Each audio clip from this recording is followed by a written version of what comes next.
Bobby Petrino yesterday at his one of the two preseason pressers he'll do, talking about QB1 Taylor Green. Our first guest today, guest one, is Grant Hall, Hall of Fame sports writer and sportscaster, joining us every Wednesday on Halftime. Hey, Grant, how you doing today? I'm doing fine, and I was happy to hear that sound from Bobby Petrino. The guy is just so comfortable. He's so happy right now at Arkansas. He even fist bumped a media person yesterday, which I never remember him doing as a head coach. So, I think he knows he's sitting on a pretty good offense. I guess that just we wonder if this all translates to happier fans, a happy offensive coordinator. I think the feeling right now, Grant, is that it's going to be a team that could score a lot of points, but there's also the fear that defensively you may take a bit of a step back from last season. How are you seeing this? It's just been one scrimmage, about a little less than 2 weeks of practice. What are your thoughts on this? Well, I even asked Bobby that going out yesterday about the defense. He said, heck, I don't know. I think he's just happy doing the offense and scoring as many points as he can. I think you may be right what you said yesterday about maybe some 37, 35 games, and you hope you're on the right side of those. But Arkansas not getting a single vote for the top 25 is probably something they can benefit from. And even Taylor Green yesterday said, he likes the position they're in, really, of being sort of he didn't say this, but maybe underappreciated, under thought of, this time of year. So everybody feels the same way. It's interesting, I saw where Notre Dame lost a sixth-year tight end, a second-year running back, and a right guard for the season, and they play. Before Arkansas, they play at Miami, and then they play Texas A&M. So they got enough to say grace over before they get to the Arkansas game, too. Hey, Grant, this first game against Alabama A&M, what do you want to accomplish? Because some tend to think it could hurt you more than it helps you. Could kind of show up some deficiencies. I want to see this. I want to see who. So you got 11 starters on both sides, and then the backup, so 22 guys, there's 44 play. I want to see what the twos do. Is there anybody that can spark? Is there anybody that can flash across the screen that's not a starter? This is kind of the moment when some of these guys can step up and kind of solidify themselves where they're going to get some playing time going forward. Yeah, I think so. K.J. Jackson came in there yesterday, too, and I don't know how much he'll play. Depends on how the game goes, if he plays. But he seems to be – Bobby mentioned his improved accuracy this camp over, what it was in the spring, and I asked him about that, and he said really a lot of it is just feeling more confident in the system, knowing it better, knowing Petrino's stuff, and, maybe I wasn't expecting a technical answer or anything, but he seems to be throwing it better. I think they're in really good shape at center. They got three centers that can play, and they've got about three freshman offensive linemen that you may not see too much of this year, but they're already talking about those sort of being KJ's guys, I guess, next year in the future. So that's looking pretty good. I think, but I want to see, it feels right about, probably the question mark is defense, and so you want to see maybe as many of these defensive backs as you can to see who's going to be playing there. The thing I'd like to see out of this first game, Matt, is a low score by Alabama State. In other words, I think the offense is going to move the ball. Arkansas was second in the conference in offense last year numbers, but if they could hold Alabama State to 10 or fewer, then you might have something going on defense more than people think.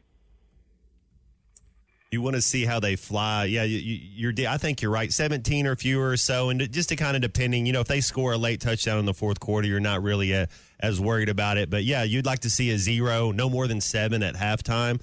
One of the things I want to see on the defensive side of the ball is how do we tackle? I don't know how much hitting they're doing in camp, but that's going to be something that sometimes it takes you 2 games, 3 games to really get that going, and you don't want to have a lot of missed tackles against Arkansas State or Ole Miss and as you're going forward. So I really want to see how the defensive unit, how they pursue the ball and how they tackle. Yeah, and really, except for the 140-play scrimmage last Saturday, and then they'll have another one this Saturday, and that'll be it for big scrimmages. So even probably the coaches don't know fully until they get into games, because you're just not going to expose your guys that much anymore. But that's a big one. I think maybe the defensive line has just enough guys to play. I don't know about the depth, but I think I know they really like this Justice Boone who's come in, and there are just so many. I mean, with 60 new players, Matt, maybe it's not quite so much an unknown quantity to the coaches, but it sure is to the rest of us trying to figure out, just like now we did get to watch 6 periods in practice yesterday morning, which I appreciated, because that's more like 30 or 40 minutes that you're in there and you get to see a little bit of stuff. But looking forward to the first game. And Phil, I've got a baseball question for you that while I'm on, I don't want to forget. Can I ask you this? Sure.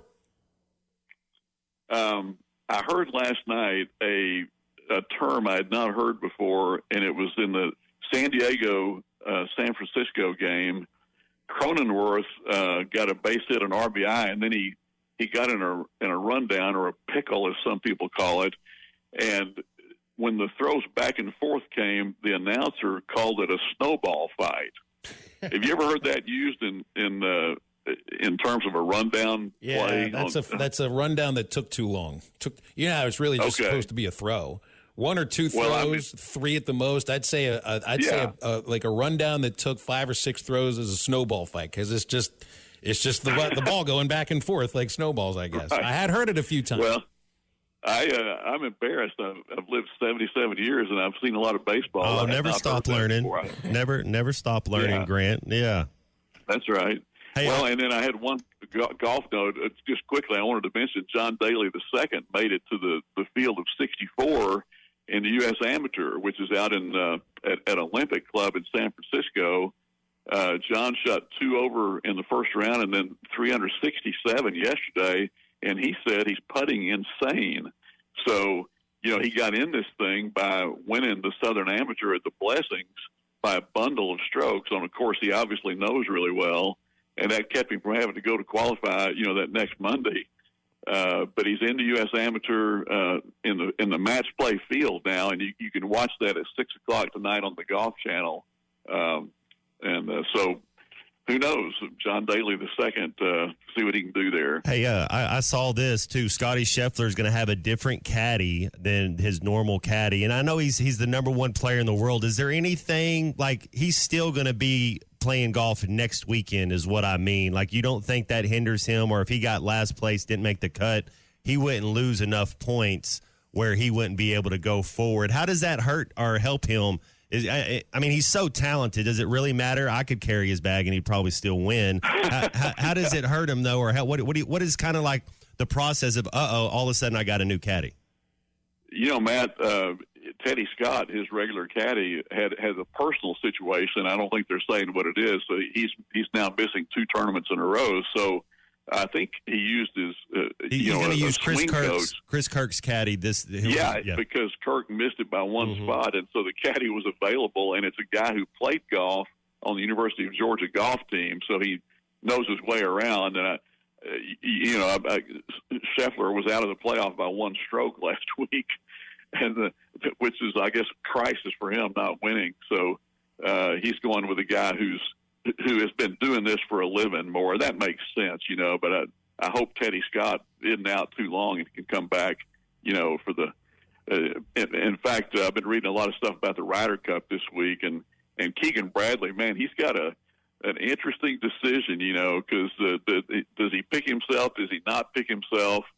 That seems to be the buzz in the golf world right now. Is he a top 40 golfer? I mean, my thing is, I don't think you pick yourself unless you're, you feel. Is he a top 10 golfer right now? Like, he was 10th on the point list before last week. I think he might have dipped to 12th. I'm not sure, but he won recently, and then in his last 2 tournaments, he's been like 45th or something, and so he's been kind of softening on. He originally said he would have to make the team on points, one of the 6 people that did that, and then more recently but here's the thing: he's going to ask the players. Well, what player is going to say no? I don't think you ought to play, because those guys want to make the team. If they're in position to get picked, What about a guy like Ricky Fowler? Is there any way he could be? I mean, he came up, he was in the top 5 last week, and he was right on the outside of that 50. Now he keeps going. Is he a guy that could be? Yeah. I know he plays really good when he plays heads up and plays team competition. I don't think so, Matt. I think he and Spieth are out, unless Fowler were to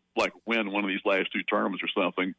Spieth isn't even in them. I don't think he's going to get it. But there's been this feeling that Bradley is going to go with guys that are on form right now, and like a guy like Cam Young, who's finished first and then I think 5th the last 2 weeks, has a good chance to get picked. But a lot of stuff, it's going to be interesting these last 2 tournaments to see what happens. Hey, Grant, don't feel bad about snowball fight, because I'm the guy who refuses to say foul pole and foul line, so. I know. Take these as it comes, but I have a sense you probably know all the golf terms, so we could probably try to stump you at some point, because I think you know them all. Which of these is not a real golf term? Dog leg, fried egg, par squatch, or stymie? Well, I don't know about those second 2. The third one. First and fourth, then I know the first and fourth. No, fried egg would be when the ball's in the bunker and it's down. Oh, yeah. Yeah, so what was that? Whatever the third one was. Par squatch, yeah. Par squatch is a mythical, rarely seen perfect shot that disappears into the woods and somehow reappears in the middle of a fairway like it was placed by a benevolent forest creature. It's not a real thing. There was a guy one time in a gambling game at Congressional who was losing big time. Like, he was 6 down on the back 9, losing all the press bets, hit a ball over the fence into a neighborhood. And maybe I've told you this story before, but he put his golf bag and everything down on this side of the fence, climbed over as if to look for the golf ball, and was never seen again. So he got out of a massive, maybe 5-figure gambling debt by just disappearing.